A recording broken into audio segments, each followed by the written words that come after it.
It's Friday afternoon. It's 2 p.m. in hot Central Europe. We are back from our summer break. And it's Space Café time. Our Space Café Austria by Sabine Pongruber will begin very soon. As always, we appreciate your participation and ongoing feedback. We will learn and improve based on your feedback.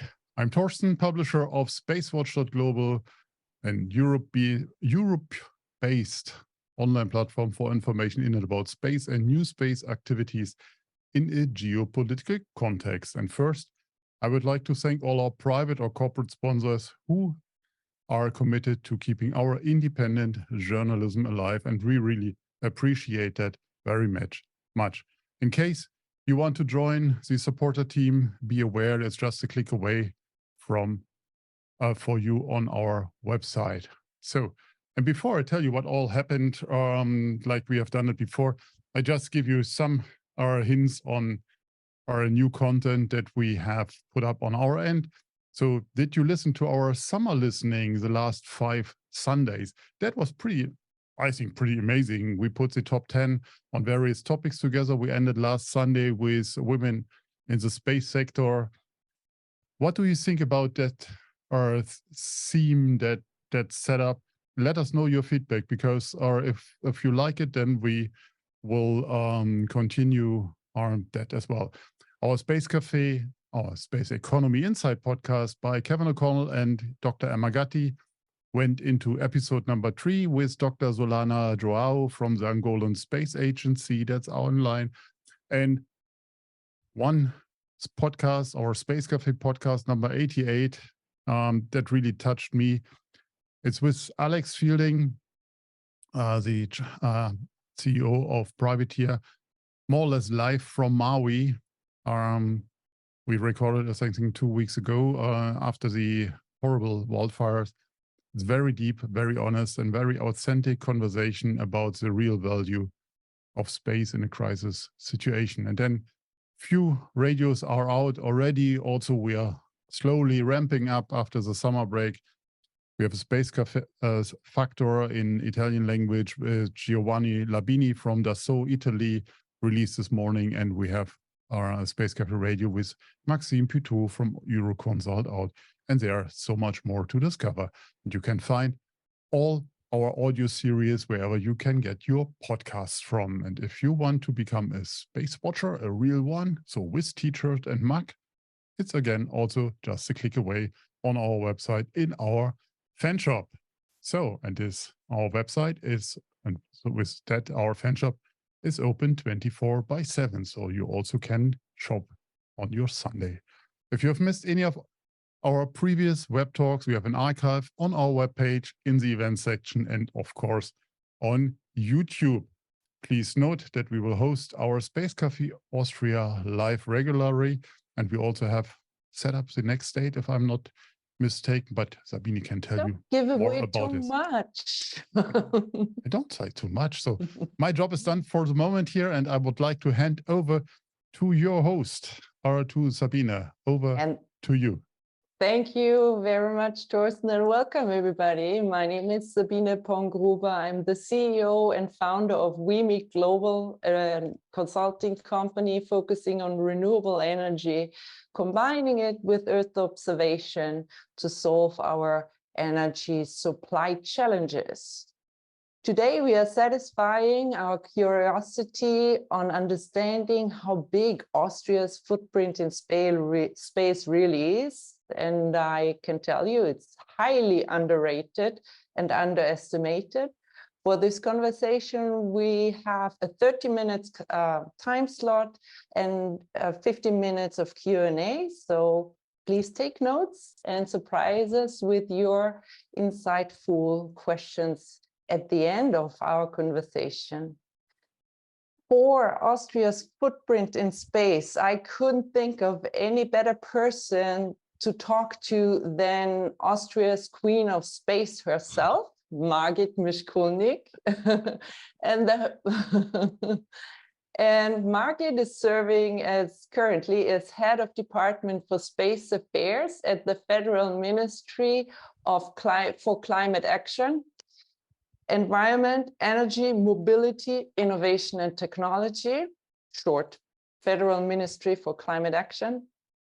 Her areas of specification include macro and microeconomics with focus on industry policy. And she is best suitable for this job, not only because she previously worked at the Ministry of Finance, but also at the European Commission and the World Bank. Pretty impressive. And we both, me and Margit, hold master degrees in economics. Welcome, Margit. Thank you for making time for us today. Hello, and thank you for the invitation. And honestly speaking, normally in Austria, everyone wants to get president, but Queen of Space sounds good. Yeah, right. Well, then we'll need to find some other title for me because princess is not good enough.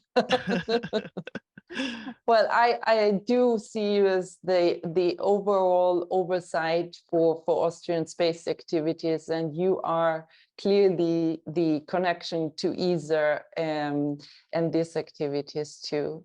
So as we loyal listeners to Austria's Space Café podcast know, there's a kickoff surprise question. Margit has no idea what's coming now. But so I'm wondering what's coming up. Are you nervous? No, no, no need to be. So the question is, what's the best thing of living in the most livable city in the world, Vienna? So the best thing, honestly speaking, since I like to swim, what's nice that you are in the middle of the city and in 10 minutes you can be on the water side. Of course, everybody who lives on the countryside and thinks swimming in a river or in a part of a river is not the same as swimming in a lake, but honestly speaking, it's super. And I've been to... Yeah. Sorry to interrupt you. Just one more addition to what you've said at the beginning. So it's not only me, because I'm not working alone. So we are a team. We are a team at the ministry, and we are a team with all the colleagues at the agency. So, and together we are doing this work. And for me alone, I could do nothing, honestly speaking. So if we are successful because what I think we are a good team and we have a good relationship, and we can talk openly and friendly, but sometimes also struggling. So, and that's the reason why. See, I told you guys before when I teased on this event that it's going to be fun, honest, and very, very nice, because Margit is not only thinking as a queen, but she keeps thinking of the team, which is amazing and much appreciated. Thank you for putting this in, because it's true, your team is really great and amazing. And everybody in the space industry in Austria has touch points with your team. So that's... Yeah, I think we also have a good connection with because we, of course, it's fine to have the administration, but if there's nobody behind, it's nice to have an administration, but it's the companies, it's the research institutes that are making their jobs. It's not us. We are providing I would say the area, but the rest has to come from them, and they have to do and are doing a very difficult and heavy job. And with those organization, institutes, companies, and individuals combined, you are setting up the Austrian strategy for space, correct? Yeah, we've developed our space strategy. So the minister has presented it 2 years ago. And of course, it is a cooperation work. And what we have in is goals, and then, of course, also measures what to do. And normally, of course, if you are very correct, you would say in a strategy, you also need the money side, so that you know what you are doing. But that's, of course, always a difficult problem to also get the backing or the funding. So it's a strategy where we say where we want to go, with which measures, but the money part has to be discussed almost every year. But we have a minister that supports our ambition, and that's a good thing. Fantastic. And where do we want to be in Austria and space in the next 5 to 10 years? Can you paint us a picture of the key 3 to 5? Yeah, I would say we have it already as a title of our strategy, and the title is People, Economy, and Climate, or it's People, Climate, and Economy. Space is for everyone. So I would say, of course, that's a big goal, and we can't reach it in 10 years, but step by step, we want to go there, and that's our big vision.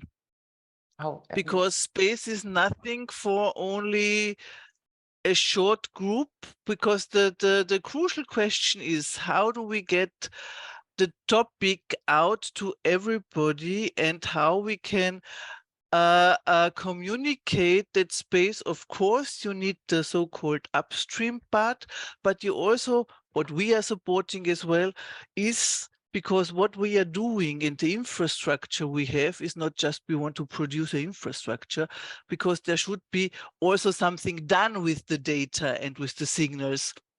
So what we want to do is that this data signals are used then for everyday's life, which is already happening, because when you are using your mobile phone, you have Galileo in your mobile phone, but there's more behind. Well, I mean, money doesn't sound that challenging than making space available to everybody and communicating the importance of space. So money is also a big challenge. Right? But not in every member state, but in Austria, it's challenging, I would say. But you do quite well, right? In your daily job, I understand that you're bringing all the stakeholders together. How does a typical day of the Queen of Space, Margit Mischkulnig, look like? So I can tell you what I did today. In the morning, I look always in the newspaper. And today, because I have an abonnement for the Standard, for the people who live in Austria, they know the Standard. And it's good to see, because you have this edition Future. And also today on the first page is space, was a topic there. And it's coming up very often that space is a good topic in the newspaper, which is good. And the headline is Space Regulation Hinks Behind Technology, 50 years behind. So I think it's an impressive title. And not challenging at all, with all irony. No, and it's true. And then, then I came to the office, and I had my first talk with the colleagues from here, from the unit, and colleagues from the agency, because what was done, or what we did, is, as I was saying, we have our strategy, and we have the measures in the strategy, and we have a strict, I would say, control system. So we are meeting each second month, I would say, and go through the measures, so to see what we have to do, where we are successful, and what next steps has to come. And then I had the meeting with a colleague, and we discussed the agenda for the next World Space Forum. And we discussed also the Graz Symposium, which starts next week.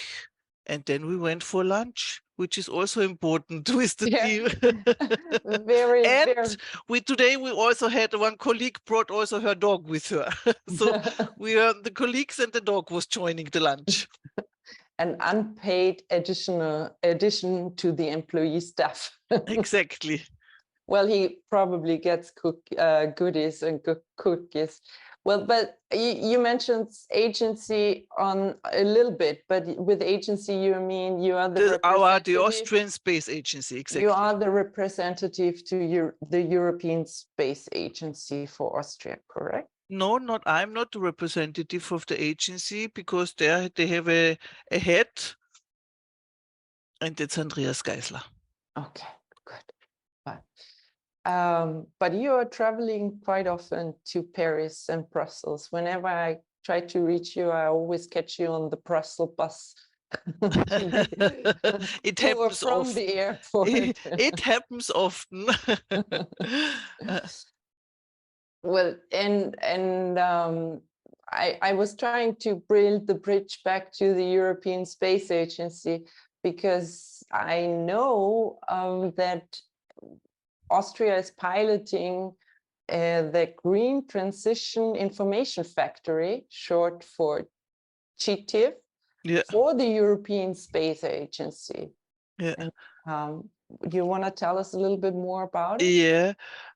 I have to go back a little bit. It was, I think, 2 years ago when Josef Aschbacher, there was a meeting with in Portugal, and this Matosinhos, it's called after the city, memorandum was signed by or agreed by the European member states of ESA, and there are 3 parts in it, 3 accelerators, and one is regarding green and green transition and supporting the green transformation in Europe. And lucky us, it was decided to have a demonstrator for this green transition and accelerator built up with the Austrian companies, and we were successful. So the demo is there, it's living, it's existing. And what you can see here, and that's what I want to link with what I said, getting the users into the picture. Because very often you have the space community talking about space and the added value of space. But it's nice to discuss this within the space community. Everybody will agree. The challenging issue is, how do you get this topic outside to the broader public, and how you get startups working with it, developing services and like that. And therefore, this green transition facility, it shows, just want to give you one example. It shows, if you look at the roofs, where there is a potential for photovoltaic energy bringing up on the roofs. And we used it, of course, here to show when everybody is talking about energy transition. So where do you build your renewable energy system on? And that's an extremely important tool that you can show, listen, there are many, many, many possibilities, or with wind energy. It's also that you see, if you look at the landscape of Austria, where are the best places where you could put your windcraft on. And that's extremely useful, I would say. But of course, it's a demonstrator. It creates an appetite. And if you don't further invest and further develop this product, then you have one picture and you can say, okay, in, I don't know, September 2023, you had this potential, but you have to update it. Otherwise, you have the potential in, I don't know, in half a year, the potential might look completely different or a little bit different. And therefore, of course, the challenge is also, how do you update it and how often do you update? And whose appetite you create with these tools. But it closes so I had a look at it. It's really brilliant. It's very easy for users to understand and implement and work with it. And I think it perfectly closes the loop to the strategy, like people, climate, and economy. It closes the loop to our strategy, but it closes also the loop to the work that we do within the ministry. Because in the past, it was extremely difficult for us also within the ministry, because we have energy, we have mobility. Mm-hmm. So we have a huge, mm-hmm. I would say, thematical broadness within the ministry, but also within the ministry, it was extremely difficult to talk to the colleagues and listen, can't you use space data? Okay, but then you left the room and nothing happened. And now with this green and digital transformation and the challenges in front of us, of course, also people realize the added value of which space data can provide. But of course, you have to develop it. It's not that it lays there on your table and you can just use it. It's a difficult process also to develop this kind of services and products.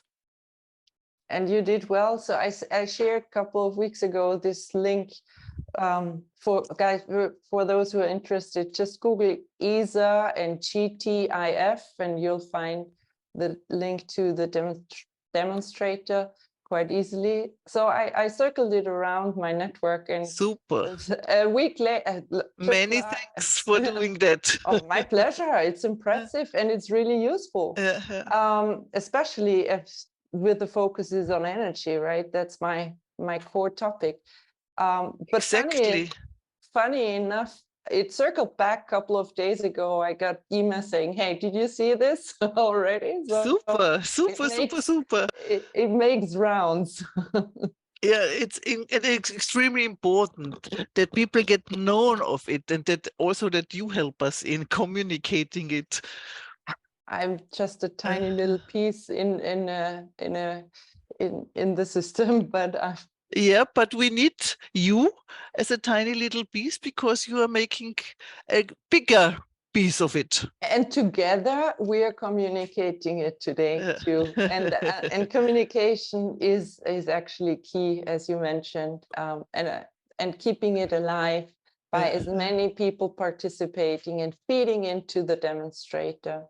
Yeah. I think, and what we also built, it will be shown because next week we have the FFG, so our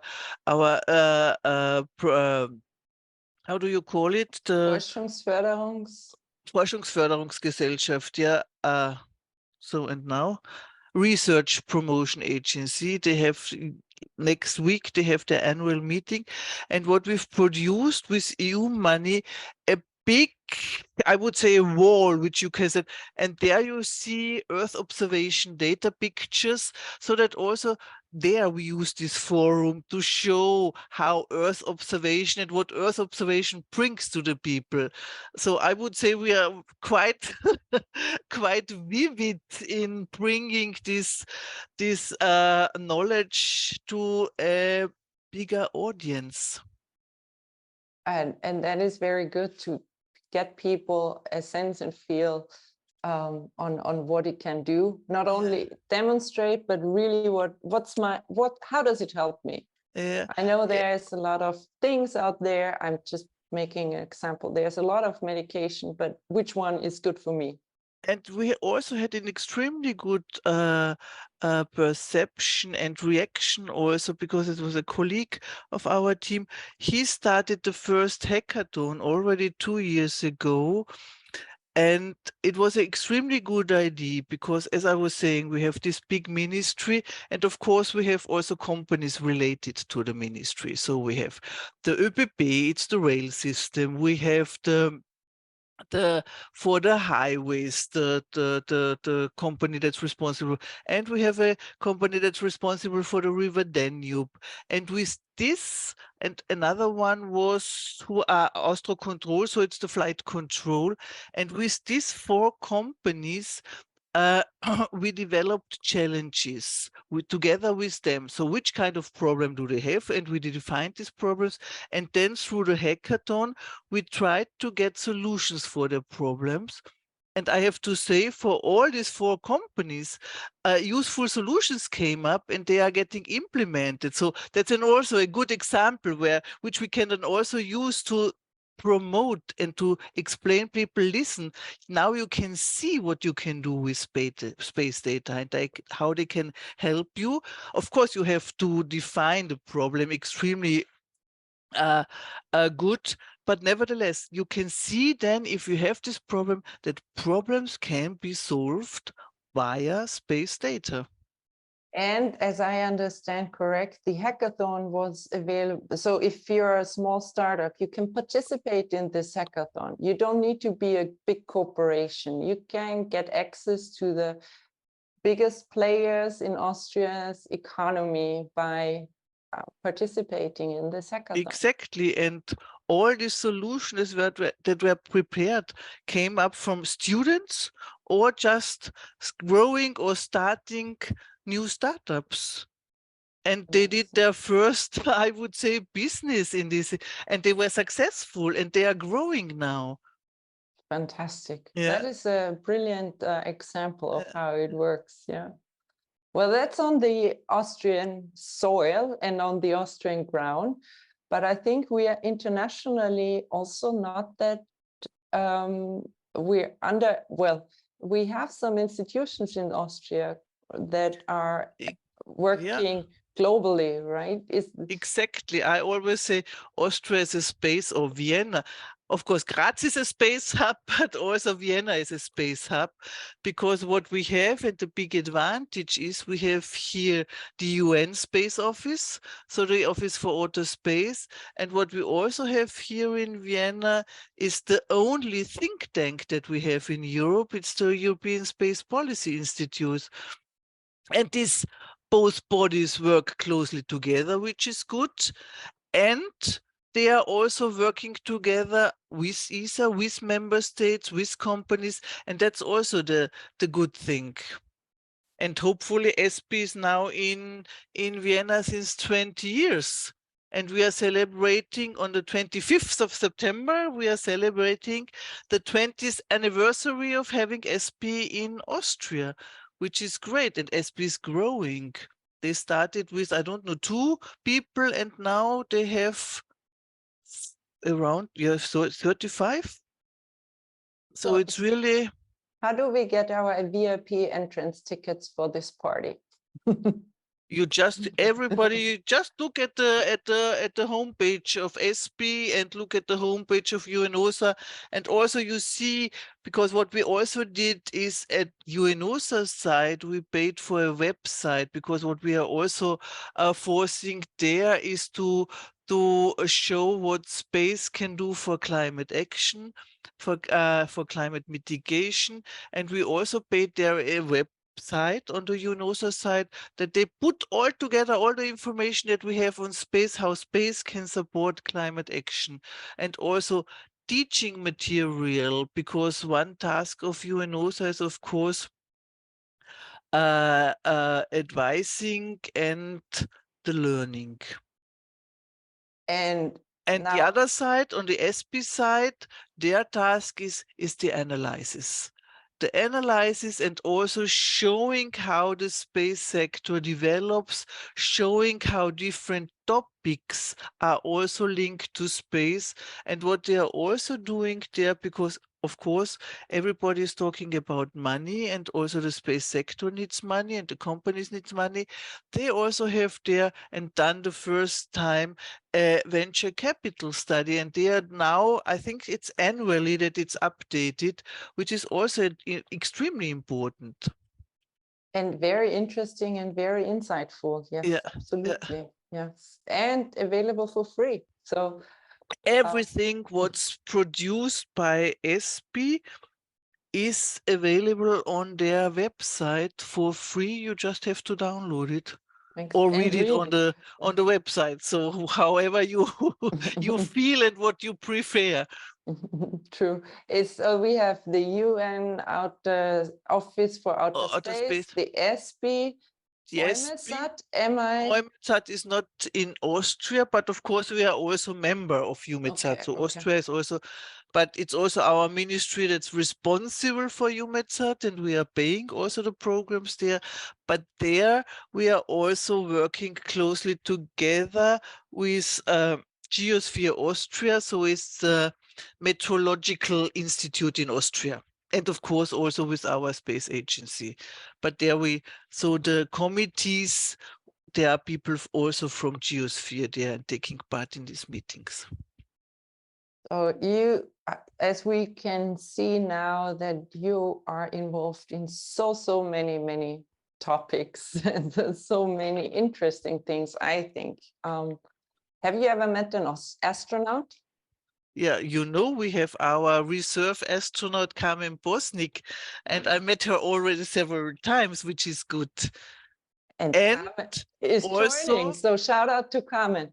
Yeah, and we have also an astronaut at the ESPI advisory board.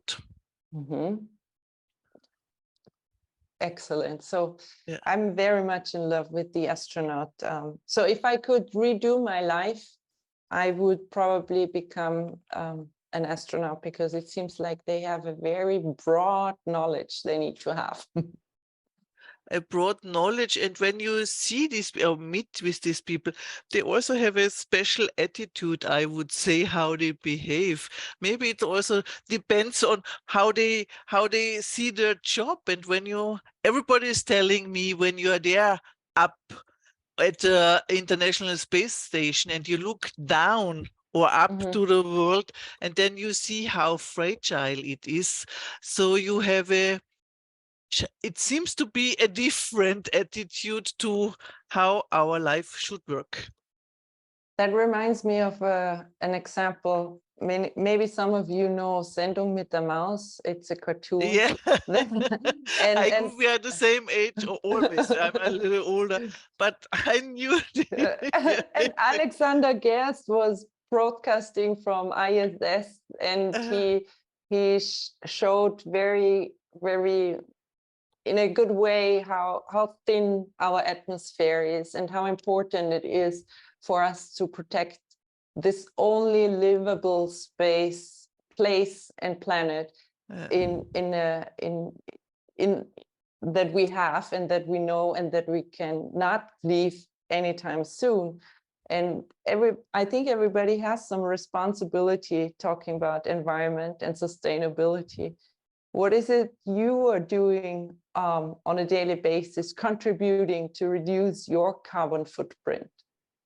I have no car. I have a bicycle and I use the public transport system, which is, of course, when you live in a city and in Vienna especially, extremely easy. But that's my contribution, I would say. Excellent. That's very good. I would say, anything else that is on your mind before we hand over to the Q&A session? Not really. I once asked you how you cope and what you would share is important to have important roles and in making a lot of decisions. What's the key strength you need to have? And I want to quote this real quick, and you said, keep smiling. And I think you keep smiling. And then, of course, it doesn't help if you are angry. So life is a little bit easier, I would say, if you keep smiling and if we also know how to make jokes. No, but what it's extremely important also in daily life, and when you are have to prepare something for ministers or politicians, is come to the point. Okay. Yes, true. So it's not helpful if you prepare, I don't know, a background paper that has 5 pages because nobody can read it. And especially when you have politicians, their days are full and they have to read so many and get so many information. So be short, come to the point. What's the key message? So an elevator speech is crucial, but sometimes the elevator ride is even shortened. Exactly. And then you have to know how to catch nevertheless the person and explain a little bit something. Metaphorically speaking. Yeah. Catching them. But you know, there is this paternoster when Yes. these kind of old elevators where you can then go around. Persistence, I think, is also a key trait.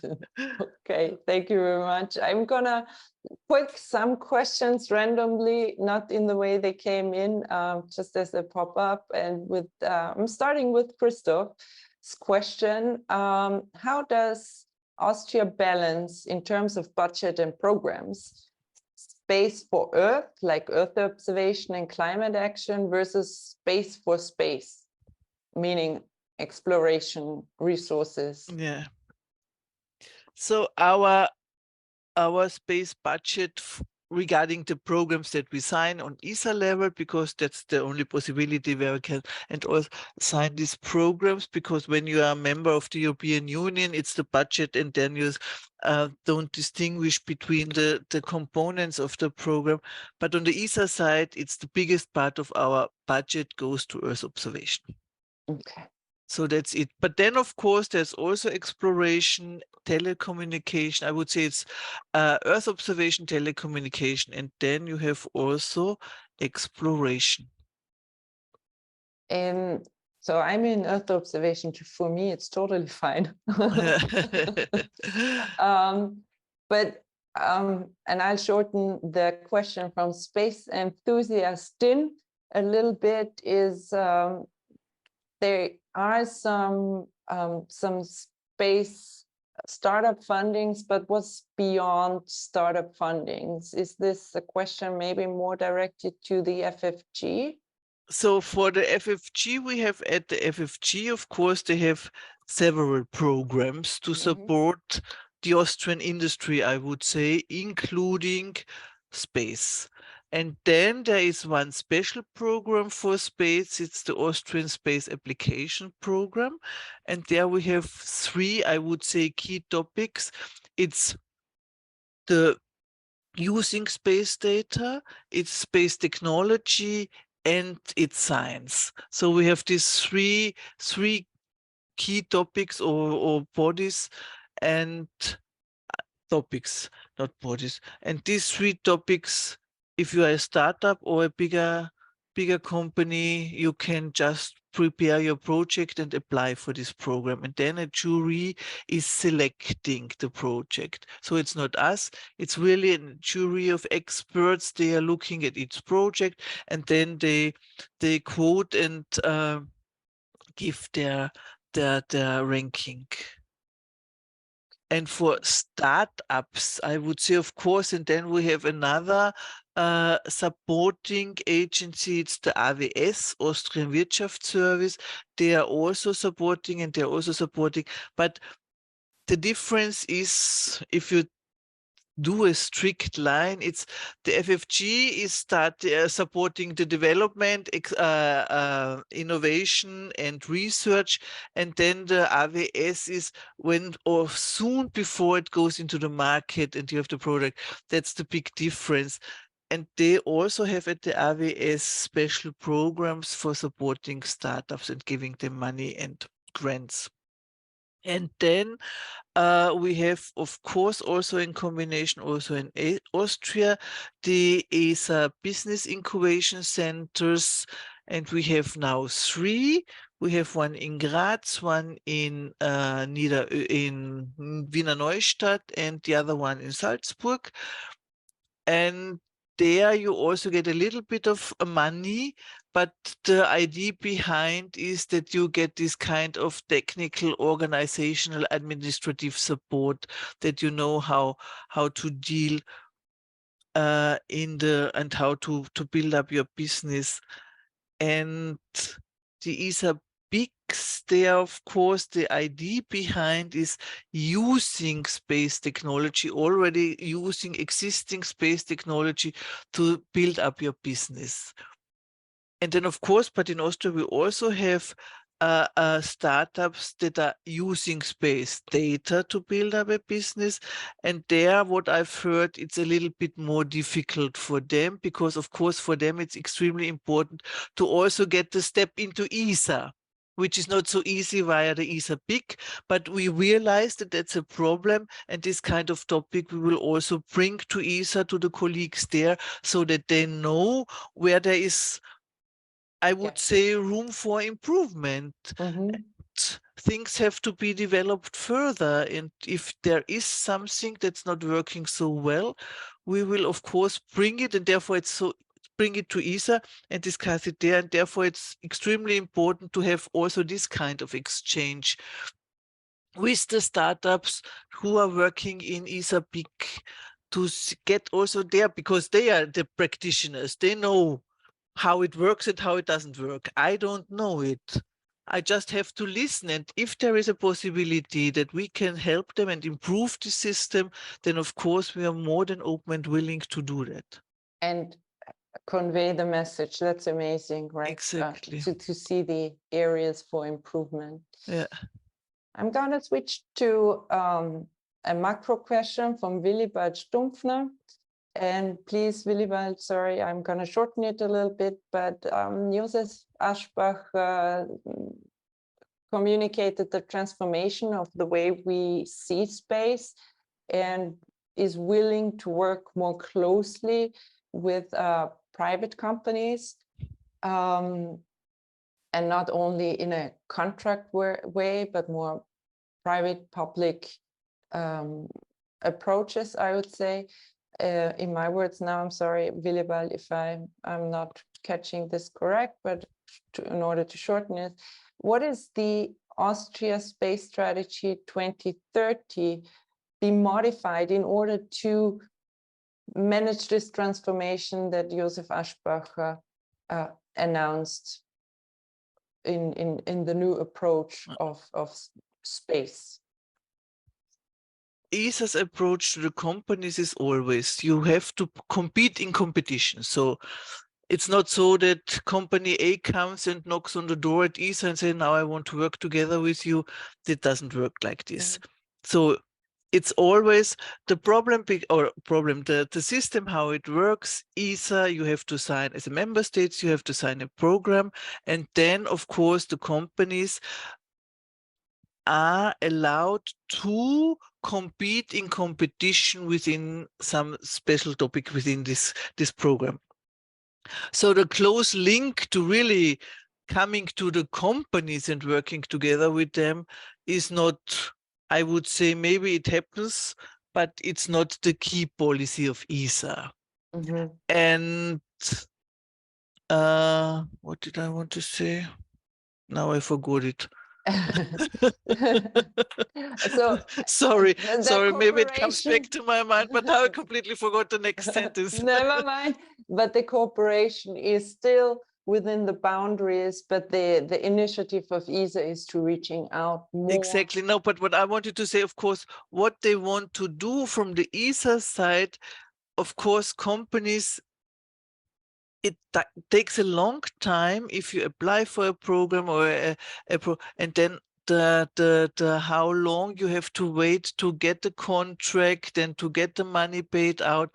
This is an extremely important goal of Josef Aschbacher, that he wants to shorten this period, which is of course extremely useful, but especially when you're a company, you have to pay the loan for the people and you're waiting for the money for I don't know how long. That's getting difficult for everybody. And that's the big aim of Josef Aschbacher, that he wants to shorten this period, this contract period, and then also the payment period. Fantastic. There was one question in the Q&As that is now disappeared, but I still like it, because we must not forget that we also have extremely renowned space architects in Austria. Yes. And the question was, what is the ministry doing for space architecture?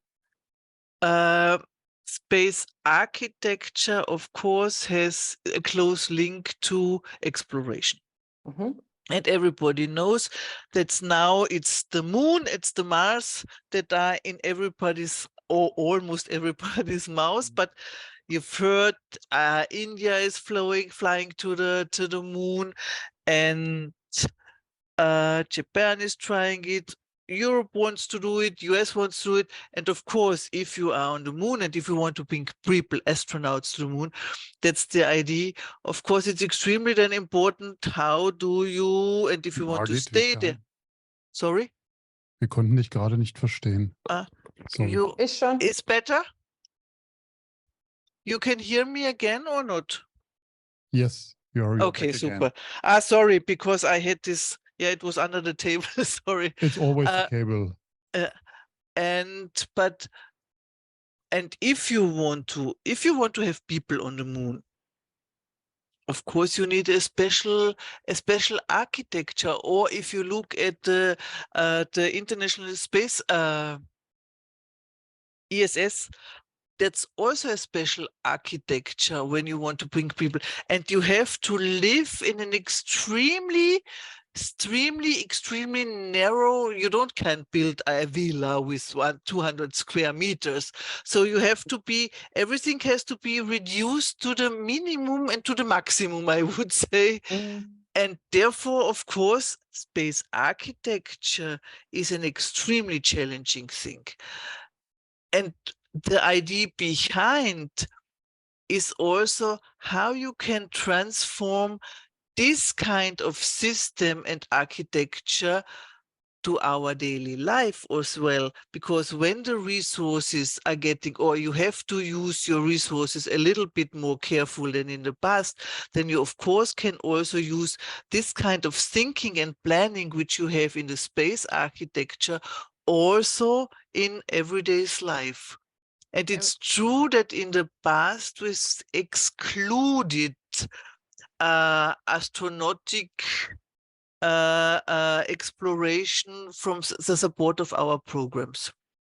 But we've changed it, and now also, of course, we support, and also with ESA money, the involvement in this kind of program, so that robotic and astronautic exploration can also be financed out of ESA for Austrian companies.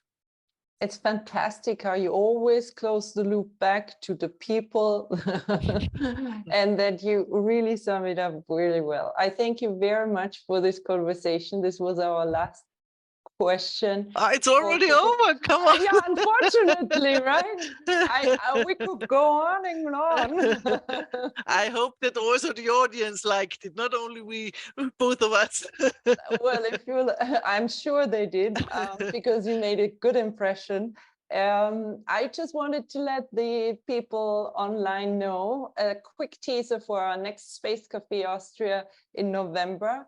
The person we're gonna interview is male.